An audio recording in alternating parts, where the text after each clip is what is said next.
वालेकुम। अब हम ब्रांचेज ऑफ बायोलॉजी को कंटिन्यू करते हैं। हमारी फिफ्थ ब्रांच है फिजियोलॉजी। फिजियोलॉजी, अब इस वर्ड को अगर हम दो पार्ट में ब्रेक कर दें तो लॉजी जिसका मतलब होता है स्टडी और फिजियो का मतलब होता है नेचर।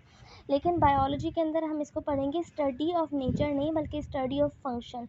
अब हर एक ऑर्गन का एक स्पेशल फंक्शन है। जैसे किडनी का काम होता है फ़िल्टर करना, यूरिन की प्रोडक्शन करना, ब्लड को फ़िल्टर करना। लाइक हार्ट का क्या काम होता है कि हार्ट क्या करता है, ये ब्लड को पम्प करता है। रेस्पायरेशन किसका काम है, लंग्स का काम है, मतलब वेंटिलेशन। गैसेज एक्सचेंज किसका काम है, लंग्स का। तो हर एक ऑर्गन का जो फंक्शन है उसकी स्टडी को बोलते हैं फिजियोलॉजी।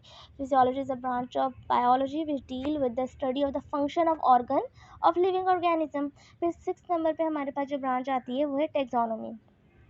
देखो, taxonomy simple study of grouping है। अब स्टडी ऑफ ग्रुपिंग क्या, कुछ ऑर्गेनिजम्स, चले ऑर्गेनिज्म जितने भी लिविंग थिंग है अगर हम उनमें देखें तो ह्यूमन एक ग्रुप है, इसी तरीके से बर्ड्स एक ग्रुप है, सिमिलरली एनिमल एक ग्रुप से, प्लांट्स एक ग्रुप से। सही, इनमें क्या है, कोई चीज़ सेम नहीं है। कोई चीज़ ऐसा नहीं बोल सकते कि ह्यूमन जो है वो सेम बर्ड्स जैसे हैं या बर्ड्स जो है वो सेम एनिमल जैसे हैं, एनिमल जो है वो प्लांट जैसे हैं। ये डिफरेंट डिफरेंट ग्रुप्स हैं। तो कुछ क्वालिटीज़ ऐसी होती हैं जो दो ग्रुप्स के अंदर सेम होती हैं, ऐसा हो सकता है। लेकिन साइंटिस्ट ने क्या क्या देखा कि कुछ लिविंग ऑर्गेनिज्म ऐसे हैं जो कि दूसरे लिविंग ऑर्गेनिज्म बिल्कुल डिफरेंट हैं, तो उन्होंने उनको एक ग्रुप में डाल दिया। तो क्या हुआ, इस तरीके से ग्रुप बनाने का एक तो फ़ायदा ये है कि हमें स्टडी करना आसान हो गया। अगर मैं एनिमल्स को स्टडी करती हूँ तो मैं बहुत सारे एनिमल्स की स्टडी कलेक्टिवली कर लूँगी।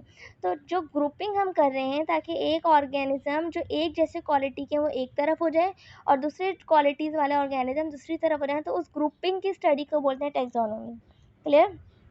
अब 7 नंबर पे हम क्या पढ़ेंगे, जेनेटिक्स। अब जेनेटिक्स क्या है, देखिए आप लोगों ने ये देखा होगा कि बहुत सारे जो लोग होते हैं वो अपने फैमिली मेम्बर से रिजेंबल करते हैं। जैसे ग्रैंडफादर रिजेंबल करते हैं फादर से और फादर थोड़ा बहुत रिजेंबल कर होते हैं सन से। तो बेसिकली क्या होता है, एक इन्फॉर्मेशन होती है जो कि एक ऑफ स्प्रिंग से दूसरी ऑफ स्प्रिंग में ट्रांसफ़र होती है। उस इन्फॉर्मेशन को हम बोलते हैं जीन। ठीक है, जो एक ऑफ स्प्रिंग यानी एक नस्ल, यानी आपके दादा से आपके बाबा में, आपके बाबा से आप में, इस तरीके से ऑफ स्प्रिंग यानी एक नस्ल से दूसरी नस्ल में ट्रांसफ़र होती है। उस जीन की स्टडी को हम क्या बोलते हैं, जेनेटिक्स। ऑफ स्प्रिंग क्या है, नस्ल। एक नस्ल से दूसरी नस्ल में जो इन्फॉर्मेशन ट्रांसफ़र हो रही है उस ट्रांसफ़र होने वाले इन्फॉर्मेशन को बोलते हैं जीन, और उस जीन की स्टडी को बोलते हैं जेनेटिक्स। क्लियर। फिर हमारे पास नेक्स्ट ब्रांच आती है डेवलपमेंटल बायोलॉजी।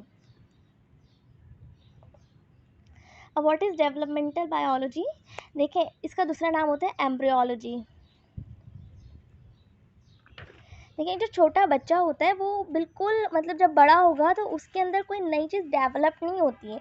यानी उसके 2 कान थे तो 2 ही रहेंगे, उसके 2 टाँगे 2 हाथ, लेकिन वो क्या होगा, बस साइज़ में बड़ा होगा, थोड़ा मैच्योर होता जाएगा। अब डेवलपमेंटल बायोलॉजी, एम्ब्रियोलॉजी क्या कहते हैं, जब एक ऑर्गेनिज्म एक सिंगल सेल से डेवलप्ड होता है ना तो उसे हम बोलते हैं एम्ब्रियोलॉजी। उस स्टडी को हम बोलते हैं एम्ब्रियोलॉजी। अब क्या है, मैं आपको बताती हूँ कि पहले क्या होता है, जो कोई भी, भले वो प्लांट हो, भले वो कोई भी एनिमल या ह्यूमन हो, पहले वो एक सेल बनता है, 1 सेल। क्लियर।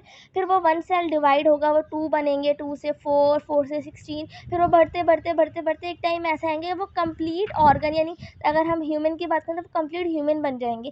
तो इस पूरे जो प्रोसेस है ना, इतने स्टेजेस है, पहले उसके बाद एक सेल था, फिर बाद में एक टाइम आएगा उसके उसके हाथ, उसके पाँव, उसकी आँखें, उसके कान, ये सब डेवलप्ड होंगे। तो इन सारे स्टेजेस की स्टडी को हम बोलते हैं क्या, डेवलपमेंटल बायोलॉजी या एम्ब्रियोलॉजी। क्लियर। उसके बाद नेक्स्ट हमारी ब्रांच है इन्वायरमेंटल बायोलॉजी। देखें, इन्वायरमेंटल बायोलॉजी तो आपको नाम से भी समझ आ रहा होगा कि व्हाट इज़ इन्वायरमेंट। इन्वायरमेंट तो हम किसको बोलते हैं, माहौल को। अब इन्वायरमेंटल बायोलॉजी में हम क्या पढ़ते हैं, जितने भी लिविंग ऑर्गेनिज्म है उनका कोई ना कोई रिलेशन अपने इन्वायरमेंट से होता है। यानी लिविंग ऑर्गेनिज्म का नॉन लिविंग ऑर्गेनिजम्स के साथ कोई ना कोई रिलेशन होता है, ऐसा है ना। जैसे कि अगर हम एग्जांपल लें प्लांट्स की, तो प्लांट्स को अपने ग्रोथ के लिए सन भी चाहिए, सनलाइट, जैसे सॉइल, मिट्टी भी चाहिए, तो पानी भी चाहिए, वरना कोई भी प्लांट ग्रो नहीं कर सकता। इस तरीके से ह्यूमन को भी बहुत सारी चीज़ें चाहिए, वरना वो भी ग्रो नहीं कर सकते।